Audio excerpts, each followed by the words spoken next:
ব্রহ্মপুত্র চরের যথার্থপুর গ্রামের কৃষক আক্তার আলী ৬ একর জমিতে বোরোসহ সবজি চাষ করেছেন। ডিজেলের অভাবে তার ক্ষেতে শুকিয়ে মাটি ফেটে যাচ্ছে। ৩ দিন আগে ৫ লিটার ডিজেল পেলেও তা দিয়ে ক্ষেতের অর্ধেকও পানি দিতে পারেননি।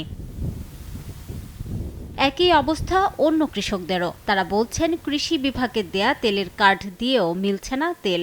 এভাবে চলতে থাকলে উৎপাদিত ফসলের বিপর্যয়ের আশঙ্কায় দুশ্চিন্তায় তারা।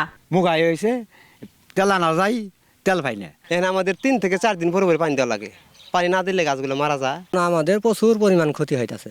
সেচ দিতে পারতাছি আমরা তেল বেগরে। পাম্পে গেলে এই পাম্পও তেল নাই, ওই পাম্পও যান। পাম্পে গেলে আমাদের সারাদিন ভোগান্তির হয়ে সন্ধ্যার সময় 2 লিটার তেলও দেয় না।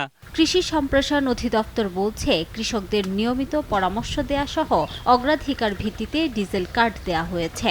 যে সমস্ত চাষি বা সবজি চাষি পাচ্ছে না, আমাদের সাথে যোগাযোগ করলে আমরা তাদেরকে প্রয়োজনীয় ব্যবস্থা দিব এবং তেলের ব্যবস্থা করে দিব, যাতে তারা সেচ কার্যক্রম পরিচালনা করতে পারে। কৃষকদের জন্য বরাদ্দকৃত তেল দেয়ায় কোনো অনিয়ম হলে ব্যবস্থা নেওয়ার কথা জানান তেল মনিটরিং কমিটির আহ্বায়ক। কৃষকদের কি পরিমাণ তারা ফুয়েল পাবে, জ্বালানি পাবে, এটা কিন্তু সরকারের একটা নির্দেশনা রয়েছে।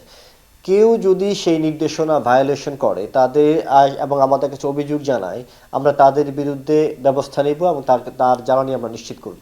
জেলায় চলতি মৌসুমে ১,২৬,৩৮৫ হেক্টর জমিতে বোরো ধান ও ৮,০০০ হেক্টর জমিতে সবজি চাষ করা হয়েছে। সময় সংবাদ, জামালপুর।